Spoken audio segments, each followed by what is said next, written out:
خواجہ غریب نواز جب نئے نئے آئے نا اجمیر شریف میں تو خیمہ لگایا ہوا تھا خواجہ غریب نواز نے. خیمے میں خواجہ غریب نواز عصر سے لے کر مغرب کے وقت تک روتے رہتے تھے. ایک نوجوان اجمیر سے باہر گیا ہوا تھا پڑھنے کے لیے, کچھ عرصے کے بعد واپس آیا اور اس خیمے کے قریب سے گزر ہوا اور گزرا تو رونے کی آواز آئی. فوراً دیکھتا ہے کہ خواجہ غریب نواز رو رہے ہیں, ابھی غیر مسلم ہے, اسلام قبول نہیں کیا. فوراً گھر جاتا ہے, ماں سے پوچھتا ہے, ماں یہ مسلمانوں کا گرو کیوں روتا ہے, مسلمانوں کا بابا کیوں روتا ہے؟ میں ہر روز گزرتا ہوں, عصر سے مغرب کے مابین جو وقت ہے یہ روتا ہے. ماں نے کہا جاؤ اس سے پوچھ لو کیوں روتا ہے. وہ نوجوان خواجہ غریب نواز کے خیمے کے اندر آیا, کہا بابا میں ہر روز یہاں سے گزرتا ہوں, آپ کے رونے کی آواز آتی ہے, بتائیے آپ کیوں روتے ہیں؟ کہا جاننا چاہتے ہو میں کیوں روتا ہوں؟ میں نے ایک مدت اپنے مرشد کے ساتھ گزاری ہے, مرشد کی خدمت میں گزاری ہے, مجھے اپنے پیر کی یاد رلاتی ہے, پیر کی یاد رلاتی ہے. میں عصر سے مغرب کے وقت تک اپنے مرشد کی یاد میں روتا رہتا ہوں. اس نوجوان نے کہا اچھا میں نے تو سنا تھا کہ انسان کو جب درد ہوتا ہے, تکلیف ہوتی ہے تو تکلیف انسان کو رلاتی ہے, آپ کو تو محبت ہے,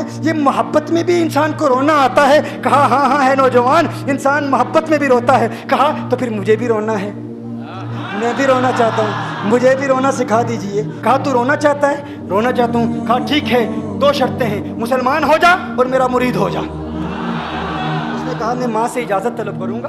ماں کے پاس گیا اجازت لینے کے لیے. ماں نے کہا تو ضدی ہے, جب تو ارادہ کر لیتا ہے, جو ارادہ کرتا ہے تو پورا کرتا ہے, جا جو کرنا چاہتا ہے کر لے. خواجہ غریب نواز کے بارگاہ میں حاضر ہوا, عرض کرتا ہے بابا میں پھر مسلمان ہونا چاہتا ہوں, مجھے مرید کر لیجئے. خواجہ غریب نواز نے مرید کر لیا, خواجہ غریب نواز کا مرید ہو گیا. اب خواجہ غریب نواز نے کہا اب وقت سارا میرے ساتھ گزرے گا, ناشتے کے وقت خواجہ غریب نواز کے ساتھ, سحری کے وقت خواجہ غریب نواز کے ساتھ, سحر کے وقت خواجہ غریب نواز کے ساتھ, پورا دن اسے خواجہ غریب نواز کے قرب کی کچھ ایسی عادت ہو گئی, خواجہ غریب نواز کا دیوانہ ہو گیا, ان کا عاشق ہو گیا. کچھ عرصہ گزرا, خواجہ غریب نواز نے فرمایا اب تیرے لیے 3 دن کی چھٹیاں ہیں, 3 دن کے لیے چھٹیاں ہیں, 3 دن کے لیے چلا جا.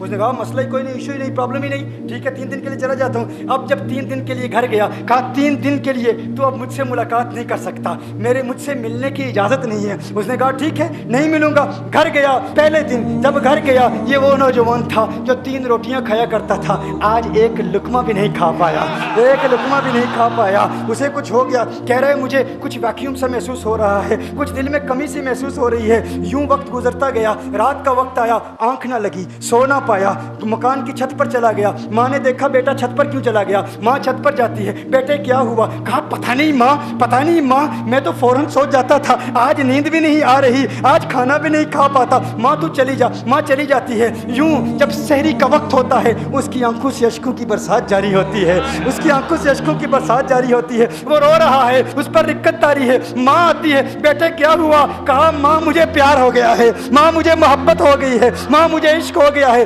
جا غریب نواز کے پاس, کہا مجھے بلا لو. اب یہ جدائی برداشت نہیں ہوتی, اب مرشد کی جدائی برداشت نہیں ہوتی. ماں فوراً خواجہ غریب نواز کی بارگاہ میں حاضر ہوتی ہے. کہا میں نہیں جانتی ہے مسلمانوں کے بابا, تو نے میرے بیٹے کو کیا دے دیا, تمہارا تعلق نہیں سمجھ پاتی, تمہارا رشتہ نہیں سمجھ پاتی, لیکن وہ تو رو رہا ہے, کہتا ہے واپس بلا لو. خواجہ غریب نواز نے کہا نہیں ابھی وقت نہیں ہے, میں اپنی زبان میں کہتا ہوں. گویا کہ خواجہ غریب نواز نے کہا ہوگا ابھی تو ابتدائی عشق ہے, روتا ہے کیا, آگے دیکھ ہوتا ہے کیا. تیری تمنا تھی, تیری خواہش تھی کہ محبت میں رونے کی عادت ہو جائے, ابھی تو ابتدا ہے. ماں کو واپس بھیج دیا, کہا واپس چلی جا. اسے کہا ابھی اجازت نہیں ہے, وہ واپس چلی جاتی ہے. بیٹے کو بتاتی ہے کہ ہے میرے بیٹے وہ تو اجازت نہیں دے رہا. کہا ماں سن لے, اب اگر نہ بلایا تو میں مر جاؤں گا, یہ محبت مجھے مار ڈالے گی. ماں اگر مجھے زندہ دیکھنا چاہتی ہے تو میرے مرشد کو راضی کر لے, میرے مرشد کو بتا دے اب یہ جدائی برداشت نہیں کر سکتا. ماں فوراً غریب نواز کی بارگاہ میں حاضر ہوتی ہے. کہا ہے غریب نواز کرم فرمائیے, مجھ ماں کی تمنا ہے, مجھ ماں کی آرزو ہے, وہ مر جائے گا. کہا ماں کی تمنا ہے, تیری بات مانتا ہوں, جا اسے واپس بھیج دے. وہ فوراً بھاگتا ہوا خواجہ غریب نواز کی بارگاہ میں حاضر ہوتا ہے. اس وقت خواجہ غریب نواز اپنے مریدوں کو درس دے رہے ہیں, ایک مجمع لگا ہوا ہے. وہ فوراً خواجہ غریب نواز کے دروازے پر کھڑا ہوتا ہے اور پھر مرید یہ منظر دیکھ رہے ہیں. خواجہ غریب نواز کو دیکھتا ہے, خواجہ غریب نواز اسے دیکھتے ہیں. وہ میں نے کہا تھا نا نگاہ مست ملائی تو میں پلا کے اٹھے, جہاں وہ بیٹھ گئے میں قدا بنا کے اٹھے. خواجہ غریب نواز نے اس کی آنکھوں سے آنکھیں ملائی اور پوچھا اب پتا چلا محبت میں رونا کیسے آتا ہے, اب پتا چلا. اس نے کہا ہے غریب نواز کرم فرمائیے. فوراً